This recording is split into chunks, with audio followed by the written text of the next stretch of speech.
Wrong belief એટલે કે ખોટી માન્યતા જાય પછી અભિપ્રાય જાય. જેને પૂજ્ય ગણ્યા પછી એ ગમે તેટલું ખરાબ કરે પણ તું તારી દ્રષ્ટિ ના બગાડીશ. મારો આ પહેલેથી સિદ્ધાંત છે. મેં જે છોડવાને પાણી પાઈને ઉછેર્યો હોય ને ત્યાંથી રેલવે લાઈન લઈ જવી હોય તો તેને બાજુએથી વાળી લઉં, પણ મારો ઉછરેલો છોડ ના ઉખેડું. અભિપ્રાય તો શું, પણ શામા માટે દ્રષ્ટિ પણ ના બદલાવી જોઈએ. સિદ્ધાંત હોવો જોઈએ. દાદા ભગવાન. જ્ઞાની પુરુષ દાદા ભગવાનને એક મહાત્મા પ્રશ્ન કરે છે, દાદા, અભિપ્રાય અને માન્યતા એટલે કે બિલીફ એ બેની વચ્ચે શો ફેર છે? દાદાશ્રી સમજાવે છે, આ બે સગાભાઈ તો નહીં, પણ પિતરાઈઓએ નહીં ને કુટુંબીએ નહીં. એકને નાળ ફોડેલી હોય ને એકને ગોળ હોય તો બેમાં કેટલો ફેર? સત્સંગી કહે છે, ફેર તો મોટો કહેવાય. દાદાશ્રી કહે છે, એવું આ અભિપ્રાય ને માન્યતાને કશી લેવા દેવા નહીં. આ તમને સ્વસ્વરૂપના જ્ઞાન પછી હું શુદ્ધાત્મા છું એ માન્યતા છે, તેને તે અભિપ્રાયને શી લેવા દેવા? સત્સંગી કહે છે, એ અભિપ્રાય નથી. દાદાશ્રી કહે છે, એ બેને લેવા દેવા જ નહીં ને. માન્યતા ને અભિપ્રાય એ બે ઉત્તર દક્ષિણ જેવા છે. માન્યતા બે પ્રકારની છે, એક સાચી માન્યતા ને બીજી ખોટી માન્યતા. જ્યારે અભિપ્રાય તો અનેક જાતના હોય છે.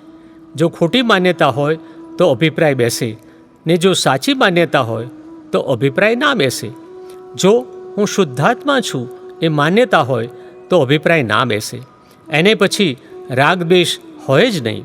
સત્સંગી કહે છે, કોઈ વસ્તુ કાળી હોય તો જોનાર એ કાળી છે એમ કહે છે, પણ સારી છે કે ખોટી છે એમ ના કહે. દાદાશ્રી કહે છે, એવું છે ને કે કાળી કહેવામાં વાંધો નથી. જ્યાં સુધી અજ્ઞાની છે ત્યાં સુધી અભિપ્રાય હોય જ, અને જ્ઞાની હોય તેને અભિપ્રાય બેસે નહીં.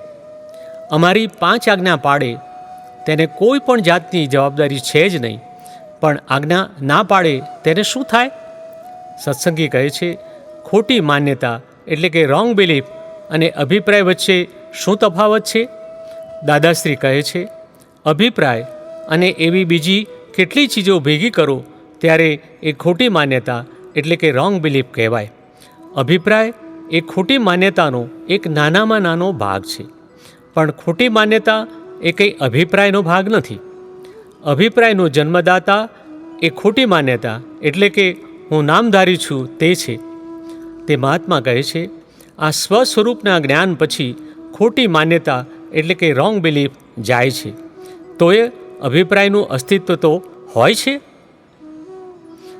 દાદાશ્રી કહે છે, હા, ખોટી માન્યતા એટલે કે રોંગ બિલીફ જાય પછી અભિપ્રાય જાય, પણ એવી એક નહીં ઘણી બધી ચીજો ગણી ગણીને કાઢવાની છે.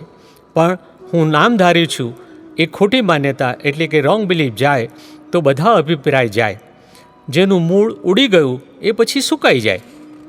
આ આખા સંસારનું મૂળ જ હું નામધારી છું એ ખોટી માન્યતા એટલે કે રોંગ બિલીફ છે. એ ધોરી મૂળ છે. એ ખોટી માન્યતા જાય એટલે આપણને બધી ઓળખાણ પડી જાય. ઓળખ પડે કે અભિપ્રાય જાય. જ્યાં સુધી ઓળખાણ ના પડે ત્યાં સુધી અભિપ્રાય ના જાય. એને અભિપ્રાય નુકસાન કરે છે એ ખબર ના પડે અને સમજણ ના પડે ત્યાં સુધી અભિપ્રાય ના જાય. માણસને અભિપ્રાય આપતા બહુ સરળ થઈ પડે છે. એ સહેલું આવડે છે, એટલું સરળ કે ન પૂછો વાત. એ તો નાલાયક છે, બદમાશ છે કે ચોર છે બધું કહે. અભિપ્રાય આપ્યો કે જવાબદારી મોટી આવી. અભિપ્રાય આપનારને તો ખ્યાલ જ ના હોય કે પોતે આ શું કામ કરી રહ્યો છે. એ ભૂલ કરી રહ્યો છે કે સારું કરી રહ્યો છે એ ખ્યાલ ના હોય. આ વ્યવહારના મોટા મોટા જ્ઞાનીઓને એમને પોતાને ખબર ના પડે. એ તો અમે કહીએ ત્યારે ખબર પડે કે આ અભિપ્રાયના આવા જોખમ છે. એનું કારણ એ છે કે પોતે જ અભિપ્રાય આપનારો તે પોતે પોતાને કેવી રીતે જોઈ શકે? પ્રગટ અનુભવ જ્ઞાનસૂત્ર. સાહજિકતા એટલે જ જ્ઞાતા દ્રષ્ટા.